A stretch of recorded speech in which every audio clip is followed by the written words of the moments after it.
주님께서 여러분과 함께 또한 사제의 영과 함께 마르코가 전한 거룩한 복음입니다.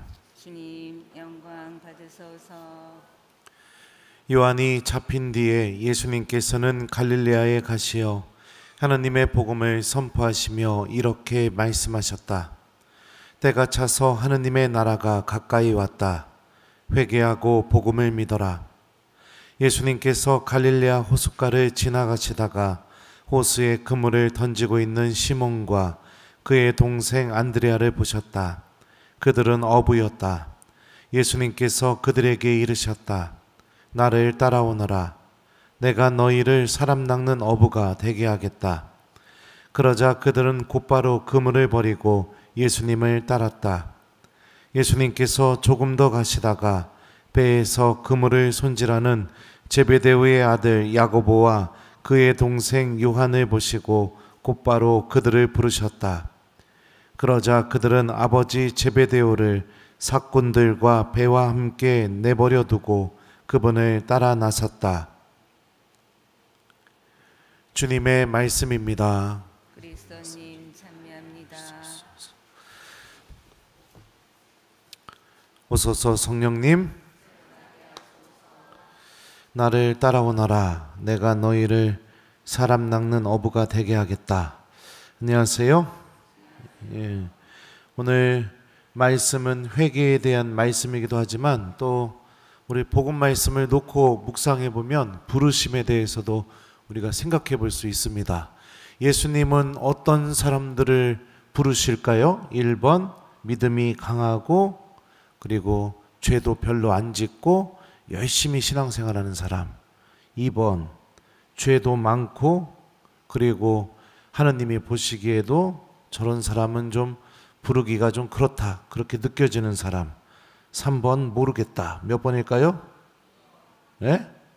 2번이요? 그래요? 진짜요? 그래, 오늘 여러분들 예수님이 갈릴레아에 가셔서 처음으로 복음을 선포하시고 그리고 그곳에 있는 어부들을 부르십니다. 근데 갈릴레아가 어떤 곳이냐면 이 마르코 복음서에는 잘 안 나왔지만 마태복음서는 갈릴레아를 이렇게 묘사하고 있어요. 즈불룬 땅과 납탈리 땅, 바다로 가는 길, 요르단 건너편, 이민족들의 갈릴레아. 여기서부터가 중요합니다. 어둠 속에 앉아있는 백성이 큰 빛을 보았다. 죽음의 그림자가 드리운 고장에 앉아있는 이들에게 빛이 떠올랐다. 바로 예수님은 어둠 속에 앉아있는 이들, 죽음의 그림자 속에 머물고 있는 이들, 그들을 불러서 빛으로 데리고 나가시는 분이십니다. 더군다나 여러분들 이 어부라는 직업은 직업상 율법을 어길 수밖에 없는 직업이에요. 비늘이 있는 물고기와 비늘이 없는 물고기를 부정한 동물과 정결한 동물로 구분 지어놨거든요. 그러니까 물고기 잡다 보면은 어떻게 내가 정결한 동물만 그물로 잡을 수가 있겠습니까? 그죠? 그러니까 부정한 동물을까지 같이 다 잡아서 부정한 건 걸러내고 정결한 것만 모아서 갖다 팔 거 아닙니까? 그러니까 이스라엘의 율법상 부정한 것에 내가 접촉을 하게 되면 나도 부정한 사람이 되는 거거든요. 그러니까 가장 볼품없는 사람들, 가장 보잘것없는 이들을 당신께로 부르십니다. 근데 우리가 하나님의 부르심 앞에서 또 여러 가지들이 생각이 들 때가 있어요. 내가 예수님을 따라가는 것이 정말 맞는 것일까? 내가 정말 예수님을 따라가기 합당한 사람일까? 이런 고민도 들겠죠. 근데 우리 생각해 봅시다. 예수님이 나를 선택하셨다면 내가 부족한 것은 누가 해결해야 될 문제일까요? 예? 예수님이 내가 죄인인 걸 알면서도 나를 부르셨다면 내가 지은 죄는 누가 해결해 줘야 될까요? 예. 그 예수님이 해결해 줘야죠. 논리적으로. 나는 그런 사람이니까. 그죠? 그럼에도 불구하고 우리들은 하느님의 부르심 앞에서 많은 유혹들을 겪게 됩니다. 많은 것들을 생각하게 되죠. 사랑하는 우리 교우 여러분들, 주님께서 이렇게 여러분들을 부르고 계시다는 것을 기억했으면 좋겠습니다. 더군다나 여러 가지 이유로 여러분들이 예수님을 따를 수 없다고 느껴지는 상황이 올수록 예수님의 부르심은 여전히 유효하고 나를 당신께로 데리고 가고 싶어 하신다는 것을 절대로 잊지 마시고 계속해서 어둠 속에 앉아 있는 것을 선택하지 마시고 주님께로 나오는 것을 선택하는 신앙인이 되었으면 좋겠습니다. 이게 바로 여러분들 회개하는 삶이고 이게 바로 예수님을 따라가는 삶이에요. 저도 신학교 들어가게 될 때 많은 걱정들이 있었어요. 내가 신학교 들어가게 되면 내가 잘 살 수 있을까? 그리고 또 신학교에서 신부님이 되는 그 길이 정말 맞는 길일까? 막 이런 고민도 하고 여러 가지 것들이 제 마음을 요동치게 되었죠. 근데 정말 이 또 중요한 식별 중에 하나가 뭐냐면 하느님을 따르는데 요동치게 만드는 것들이 벌어지게 되잖아요. 그거는 진짜 하느님이 부르신 게 맞더라고요. 네. 왜냐하면 악은 하느님께로 가지 못하게 수단과 방법을 가리지 않고 막고 싶어 하기 때문입니다. 주님께서 우리를 부르시는 방법은 바로 당신 말씀입니다. 제자들에게 당신의 말씀을 들려줬던 것처럼 하루하루 우리가 복음 말씀을 들을 때마다 마치 베드로처럼 마치 안드레아처럼 주님께서 그들을 당신 말씀으로 부르셨던 것처럼 나도 부르고 계시다는 것을 우리가 기억하면서 예수님을 따라가는 삶이 필요하죠. 그 나머지는 예수님께 좀 맡기셨으면 좋겠습니다. 나의 부족함, 내가 살아왔던 과거, 내가 예수님을 선택하게 될 때 앞으로 어떤 일이 벌어지게 될지, 그리고 내 안에 있는 여러 가지 걱정들, 그런 것들은 여러분들 좀 주님께 다 맡기고 그냥 그분을 따라갔으면 좋겠어요. 오늘 복음을 보면 예수님이 나를 따라오너라 내가 너희를 사람 낚는 어부가 되게 하겠다 이렇게 말씀하시니까 제자들이 곧바로 그물을 버리고 예수님을 따랐다라고 이렇게 묘사가 돼 있어요. 그런데 우리는 초점이 어디에 초점이 맞춰져 있느냐? 그물을 버리고 아버지를 버리고 사꾼들을 버리고 무엇인가를 버려야만 예수님을 따를 수 있다고 그렇게 보통은 생각합니다. 틀렸습니다. 따르면 알아서 나머지는 다 해결되더라고요. 제가 살아보니까 그렇더라고요.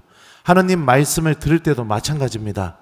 이 말씀을 내가 실천하게 되면 손해보는 것들, 이 말씀을 따라가게 되면은 내가 잃어버리는 것들, 이런 것들 생각하게 되면 절대로 예수님 못 따라갑니다. 악은 여러분들 그거를 노려요. 그거를 계속해서 내가 주님을 따라가는 길이 무엇인가를 잃어버리게 만들고 무엇인가 손해보게 만들고 무엇인가 내가 막 하지 못하게 되는, 그러니까 안 되는 것처럼, 나한테는 부족한 것처럼, 능력 밖의 일인 것처럼 그런 마음이 들게 만듭니다. 그런 것들도 여러분들 하느님께 맡기세요. 그냥 따라가시면 됩니다.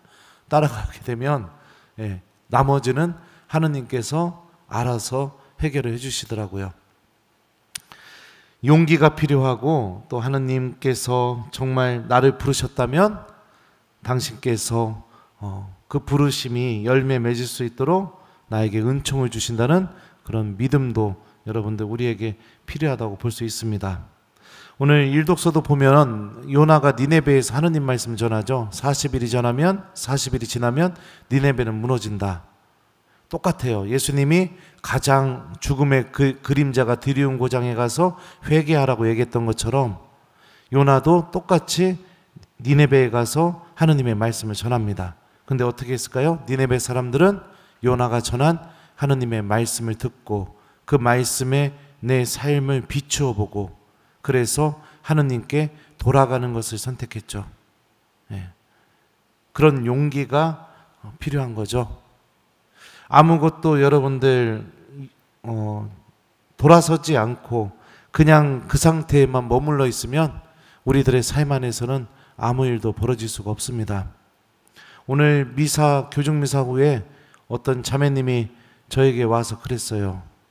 자꾸만 본당에서 봉사하는 게 어려워지고 자꾸만 하느님을 잃어버리는 것 같고 그리고 그 봉사하려고 하니까 여러 가지들을 내가 손해보는 것처럼 느껴지게 되더라. 근데 오늘 신부님 강론 들으니까 내가 예수님 안 따르려고 핑계거리만 계속해서 내 안에서 만들면서 계속 그 자리에만 앉아 있었던 것 같다는 생각이 들었다. 그냥 내가 따를 마음은 없고 그냥 앉아서 예수님을 따라가려면 내가 이것도 걱정해야 되고 저것도 걱정해야 되고 막 그러는데 이제 신부님 답을 찾은 것 같습니다 이러면서 가셨어요. 그 다른 분당 자매님이었거든요. 그런 것처럼 우리 사랑하는 교회 여러분들, 하느님의 힘을 좀 믿는 사람이 되었으면 좋겠습니다. 우리 신앙인이잖아요.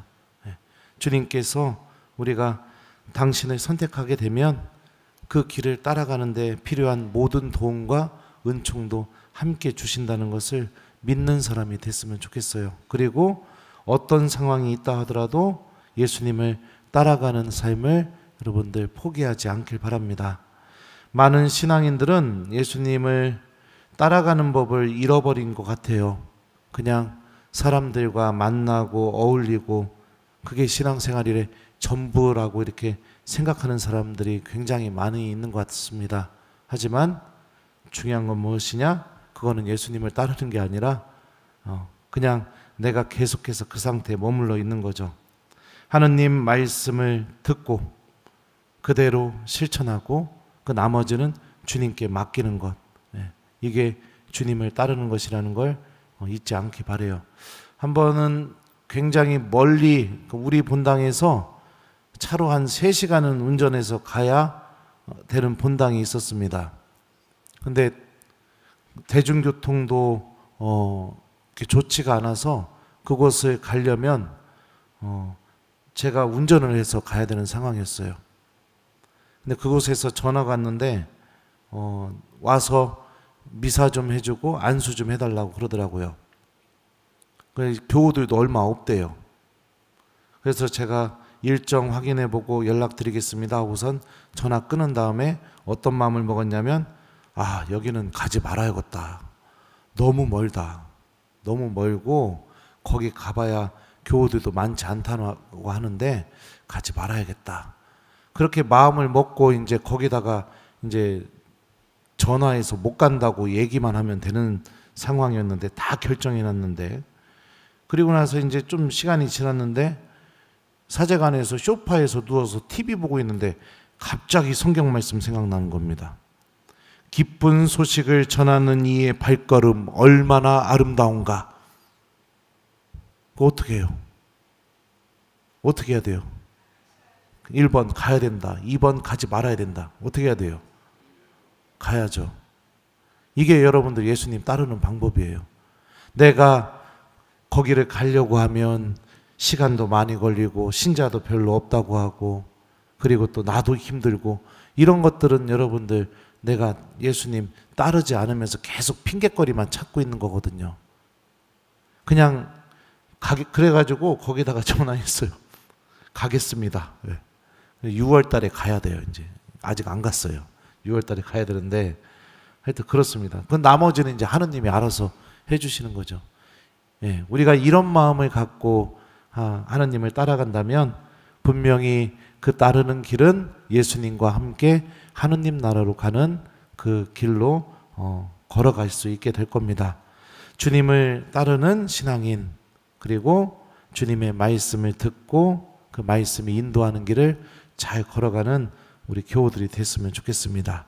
숙제 드릴게요. 이번 일주일 동안 여러분들 예수님 잘 따라가는 신앙인 되기, 이게 숙제예요. 그래서 하루하루 복음 말씀 읽어보시고 꼭 한 말씀씩 하루에 한 말씀씩 실천하려고 노력해 보세요. 저도 유혹이 많아요. 그리고 저도 막 가기 싫고 뭐 하기 싫고 하지만 하느님 말씀이 저를 이렇게 붙잡아 준다는 느낌을 많이 체험하게 됩니다. 여러분들도 꼭 이런 체험 이렇게 하면서 예수님 잘 따라가는 신앙인이 되었으면 좋겠습니다.